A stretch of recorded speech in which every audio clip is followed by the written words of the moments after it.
Du hast einen Ring besorgt? Ohne Ring keine Verlobung. Oh, Robertino. Und ich sag so scheußliche Sachen zu dir. Mir ist klar geworden, dass ich mich auf der Party zu sehr um Andi gekümmert habe und du deshalb sauer warst. Warum hast du dann schon wieder mit ihm gesprochen? Es war doch nur eine harmlose Unterhaltung.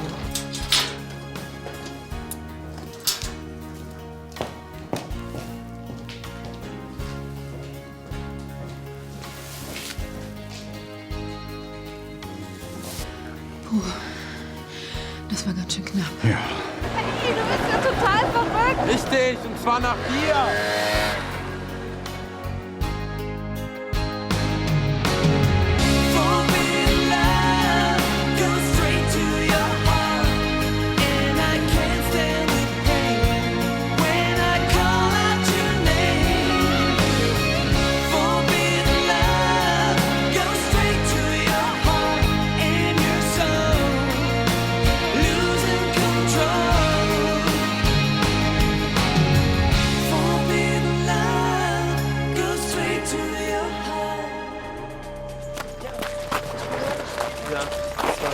Was willst denn du hier? Ich besuchen. Was denn sonst? Aha. Dann bin ich jetzt also an der Reihe, ja? Naja, erst Andi und jetzt ich. Andi? Sag mal, was soll das? Ich habe euch gesehen. Ach so. Na und? Da ist doch nichts dabei. Du wolltest zum Fußball und ich bin zum Schwimmen. Ja, ist ja auch okay.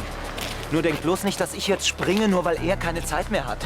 Spinnst du? Also jetzt pass mal auf, Steffi. Ich dachte, für dich wäre das auch eine ernste Sache mit uns beiden. Für mich war es das jedenfalls. Aber das kannst du jetzt abschminken. Moment mal. Soll das heißen, dass ich jetzt nicht mehr mit anderen Jungs reden darf, oder was? Reden schon. Du musst dich nur entscheiden, was du willst. Mich oder die anderen. Der ist tatsächlich weg? Ja. Und eine Adresse hat er auch nicht hinterlassen. Nee. Ich meine, das Geld weg ist, kann mir ja egal sein. Aber so wie es aussieht, ist er mit meinem Geld verschwunden. Davon würde ich ausgehen. Wie soll ich das nur Tanja beibringen? Tanja? Ja, auch sie hat dem Blindlings vertraut. Hat ein paar Geschäfte für sie abgewickelt. Ich schätze, Gebhardt landet irgendwo in den USA und wird von Tanja am Flughafen abgeholt. Moment mal, du glaubst, dass Tanja und Gebhardt unter einer Decke stecken? Ja, und zwar im wahrsten Sinne des Wortes. Das glaube ich kaum. Tim ist schließlich auch noch da. Da ist nicht mehr sehr viel Platz. Oder meinst du, dass der auch an dem Betrug beteiligt ist? Das vielleicht nicht. Aber ich glaube, Gebhardt finden wir genau da, wo auch Tanja ist. Das soll die Polizei herausfinden. Du willst Anzeige erstatten? Gegen Gebhardt? Ja, wenn nötig auch gegen die Anlagefirma. Vielleicht kann uns da dein Anwalt beraten. Ich kann meinen ja nicht mehr fragen. So, jetzt trinken wir beide erstmal eine Tasse Tee. Ganz gemütlich. Eine gute Idee. Ach, ist das Kleid neu? Gefällt's Ihnen? Was ist denn das für eine Marke? Ach, das ist was Billiges. Tatsächlich? Also den Laden müssen Sie mir mal zeigen. Ja, es ist ja ganz nett, aber mit Ihrer Kollektion nicht zu vergleichen. Danke. Ach, übrigens, wenn Ihnen wieder mal ein Modell aus meiner Kollektion gefällt, sagen Sie es ruhig. Barbara, das kann ich doch nicht annehmen. Natürlich können Sie das. Sie sind mittlerweile für mich sowas wie eine zweite Tochter geworden. Ich mache Ihnen gerne Freude. Wenn Sie wollen, zeige ich Ihnen unseren Showroom. Da können Sie sich was aussuchen. Wir hatten jede Menge in Ihrer Größe da. Das geht doch nicht. Oh, natürlich geht das. Das bestimme immer noch ich. Und wenn Sie ablehnen, bin ich ganz persönlich beleidigt. Das will ich auch nicht. Das will ich Ihnen auch raten. Wer sich mit mir anlegt, hat nichts zu lachen. Ach, übrigens, haben Sie Lust, mit mir gleich auszureiten? Wenn Sie möchten. Aber ich bestehe darauf. Hat sich eigentlich schon was mit den Papieren für die Hochzeit getan? Ach, frag lieber nicht. Es zieht sich alles furchtbar hin. In Italien dauert's eben alles ein bisschen länger. Ach, wie soll ich denn da planen, wenn wir noch nicht mal das Aufgebot bestellen können? Es tut mir auch leid, aber was soll ich machen? Hast du denn deinen Kindern schon von unserer Verlobung erzählt? Du meinst Kathi und Gero? Hast du noch andere? Nein, natürlich nicht. Nein, ich habe Ihnen nichts gesagt. Und warum nicht? Ich kam einfach nicht dazu. Die Geschäfte und dann die Sache mit dem Pferd. Ich habe einfach zu viel um die Ohren. Roberto, es handelt sich um unsere Hochzeit. Da wirst du schon ein bisschen Zeit erübrigen müssen. Ich werde mit beiden reden, sobald sich eine Gelegenheit ergibt. Ich meine, es soll auch ein bisschen feierlich sein. Roberto, es reicht, wenn du es ihnen einfach sagst. Das mache ich auch, sobald wie möglich. Und dann hat er sich einfach umgetreten und ist abgehauen. Ja, das sollte wahrscheinlich ein besonders cooler Abgang sein. Der war wirklich sauer auf dich? Naja, er hat voll die Macho-Tour abgezogen. Ich soll mich entscheiden, für ihn oder für die anderen Jungs. Wenn er dich eben wirklich mag. Na, hör mal, ich bin mit Andi Roller gefahren. Das wird dir wohl noch erlaubt sein. Nee, so soll er mal erst gar nicht anfangen. Ach komm. Nix, ach komm. Ich lass mich doch nicht an die Leine legen. Und? Was wird dann jetzt aus dir und Nick? Es kommt drauf an, ob er von dieser Tour wieder runterkommt. Ich Tarzan, du Jane. Das läuft bei mir nicht. Das heißt, du würdest vielleicht sogar mit ihm Schluss machen? Wenn er weiter so rumspinnt? Auf jeden Fall lasse ich ihn erst mal eine Weile schmoren.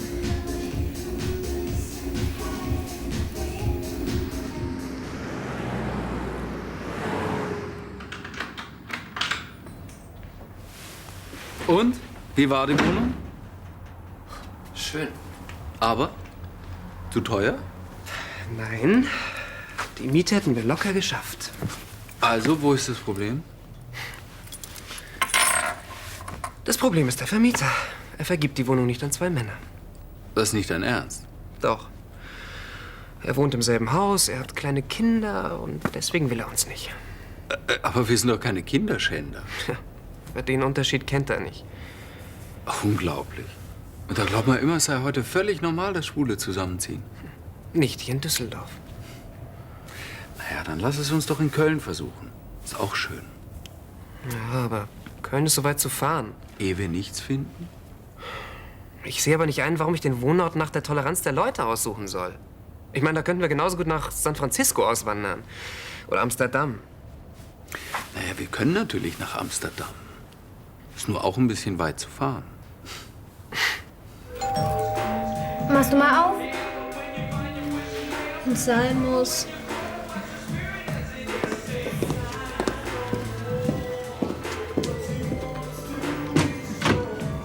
Hi. Andi, komm rein. Sag mal, hast du Bock auf Kino? Was läuft denn? Jede Menge. Ich würde sagen, wir gucken einfach mal. Okay, ich sag nur gerade schnell Bescheid. Kannst du Mama sagen, dass ich ins Kino gehe? Meinst du denn, dass das gut ist? Mit Andi meine ich. Wenn Nick lieber Fußball spielt, du weißt doch, wer zuerst kommt, mal zuerst. Also, mach's gut. Ciao.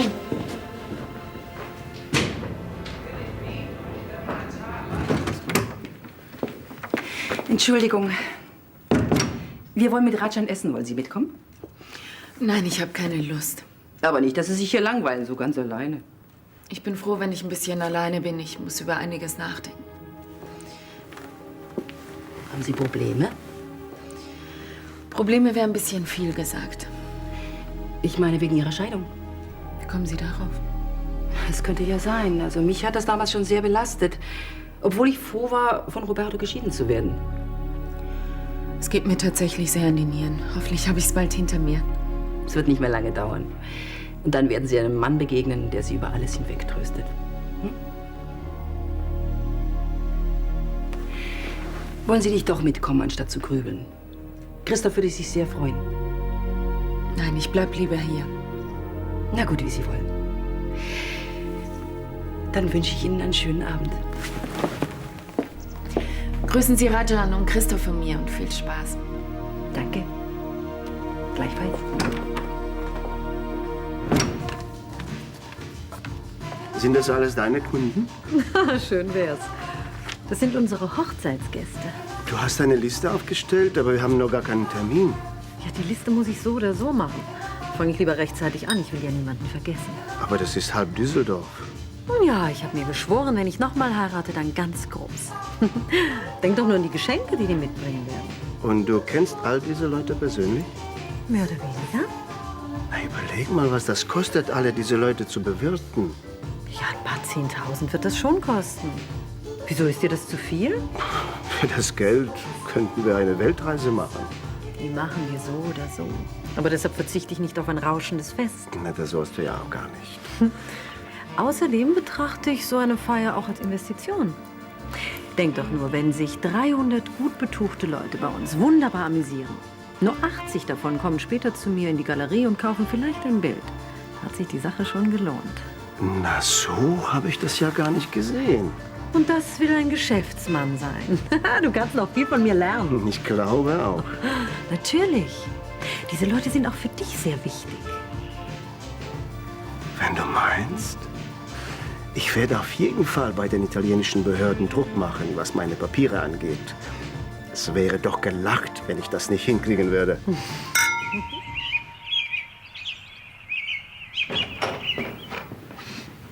Hallo. Guten Morgen. Hallo, Christoph. Ich habe dich gestern vermisst. War's denn wenigstens nett?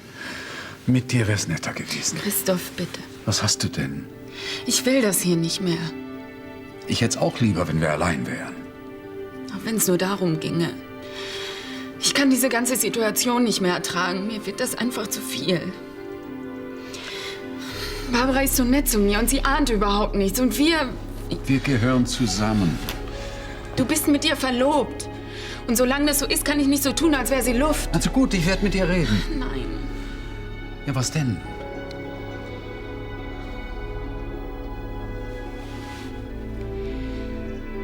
Ich weiß es nicht. Ich weiß es einfach nicht.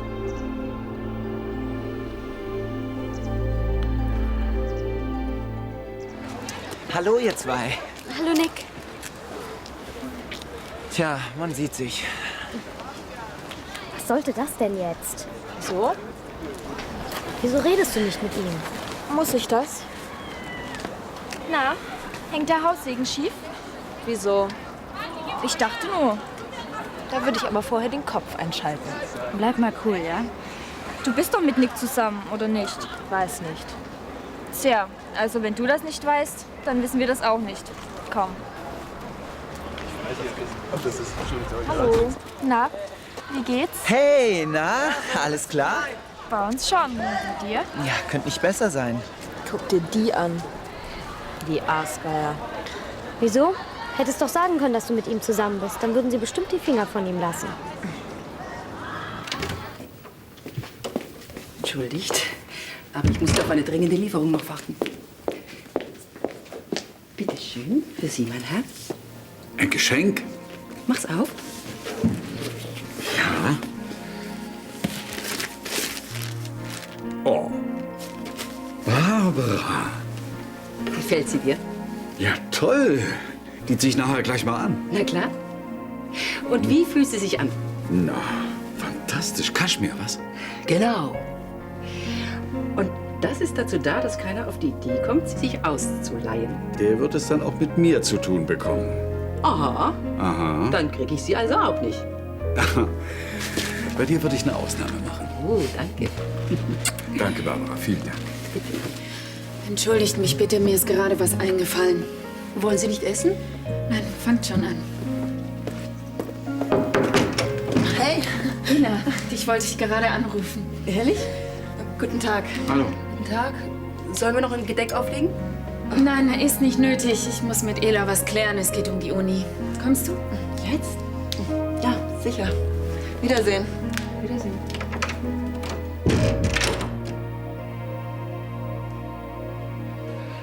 Hast du von den beiden Männern gelesen, die geheiratet haben?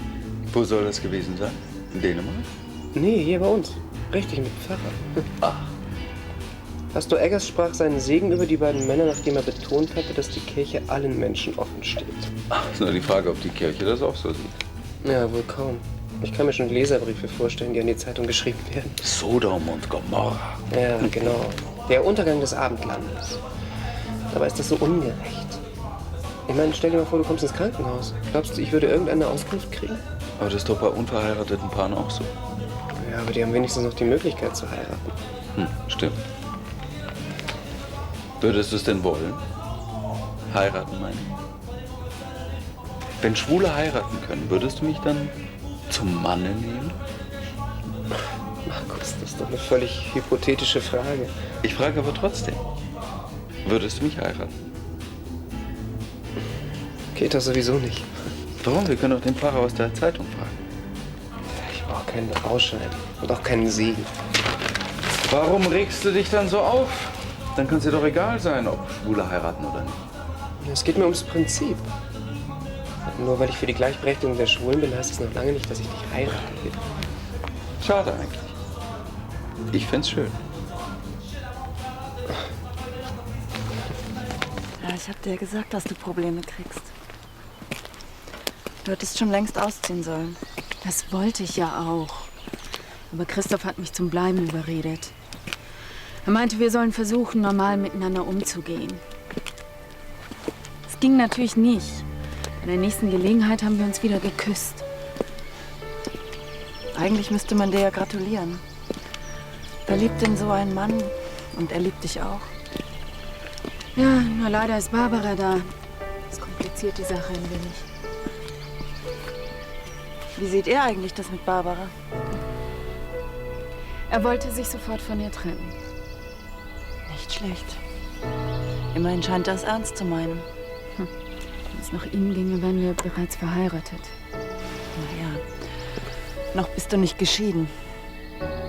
Und er auch nicht. Er würde ja bestimmt die Wahrheit sagen, wenn ich das auch wollte. Aber ich kann ihr das nicht antun. Sie ist immer so nett zu mir. Und sie ist so verliebt in Christoph. Gerade hat sie ihm eine wunderschöne Kaschmirjacke geschenkt. Mist. Ich meine, es wäre alles viel einfacher, wenn Barbara ein total ätzender Drache wäre. Stattdessen behandelt sie mich wie ihre eigene Tochter.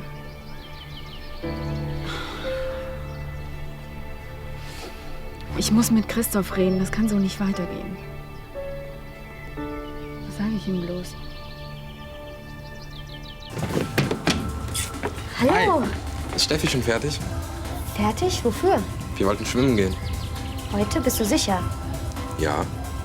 Wieso? Steffi ist gar nicht da. Ach, aber wir waren verabredet. Wo ist sie denn hin? Keine Ahnung. Na, die ist gut. Soll ich jetzt allein schwimmen gehen?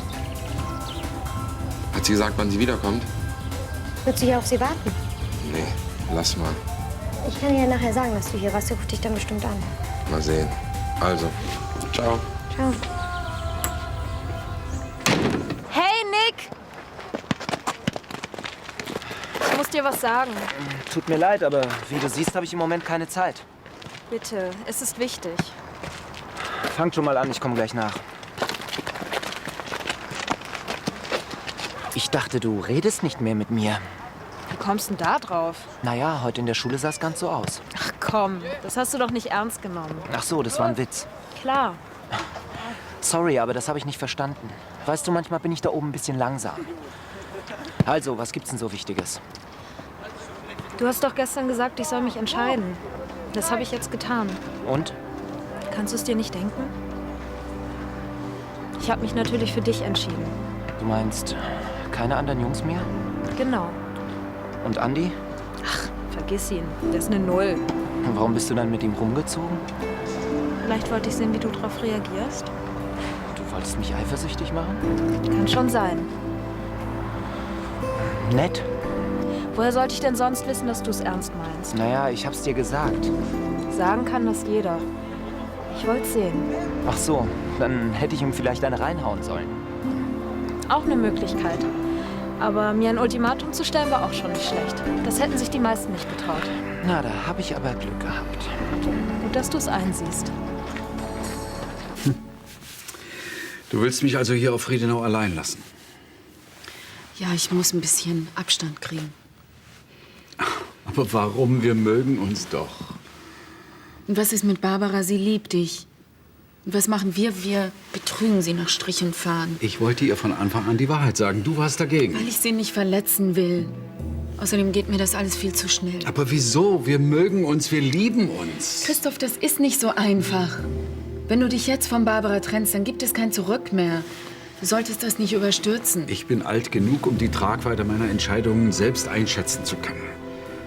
Und ich würde alles dafür geben. Ich liebe dich. Ich liebe dich auch, deswegen kann ich nicht so weitermachen. Ich kann nicht mehr zusehen, wie Barbara dich umarmt und küsst. Dann lass mich mit ihr reden. Nein, ich muss ein paar Tage nachdenken. Wo willst du denn hin? Erst mal nach Hause, dann sehe ich weiter. Und wann sehen wir uns wieder? Und vor allem wo? Bei deinem Vater vielleicht? Ich weiß es nicht, Hauptsache nicht hier. Gut, dann lass uns irgendwo treffen, wo wir allein sind, wo wir in Ruhe noch mal drüber reden können. Und wo? Ich werde uns ein Zimmer im Düsseldorfer Hof reservieren. Sagen wir heute Abend um 9 in der Halle? Gut, ich rufe gleich mal an. Ich freue mich, dass wir in so netter Runde zusammengekommen sind. Roberto, kannst du uns jetzt vielleicht endlich verraten, worum es geht? Geduld, mein Junge, Geduld. Ich muss nur noch allen einschenken. Ach komm, jetzt mach's doch nicht so spannend. Nur noch eine Sekunde, bitte. So. Also, ich muss euch allen etwas Wichtiges mitteilen. Ja, das haben wir uns auch schon gedacht. Es betrifft Frau Schneider, ich meine Charlie und mich. Willst du? Nein, warum denn? Das sind ja deine Kinder. Na gut. Frau Schneider ist es gelungen, mich zu einem erneuten Versuch der altehrwürdigen Institution der Ehe zu überreden. Es war umgekehrt, Amore. Na, so oder so, wir wollen heiraten. Und darauf stoßen wir jetzt an. Du willst heiraten? Was dagegen? Auf meine zukünftige Frau. Ich wünsche Ihnen alles Gute. Danke, Markus. Gero, du freust dich gar nicht? Doch, doch. Mir ist nur gerade eingefallen, dass ich euch auch noch was Wichtiges mitteilen möchte. Hast du eine Wohnung? Nein, es geht um die altehrwürdige Institution der Ehe. Frau Schneider, Roberto, was würdet ihr zu einer Doppelhochzeit sagen? Doppelhochzeit? Mit wem? Mit mir. Ich werde auch heiraten. Ach, wie schön. Gero, mein Junge, ich freue mich für dich. Wer ist die Glückliche? Es ist keine Sie. Ich heirate Markus.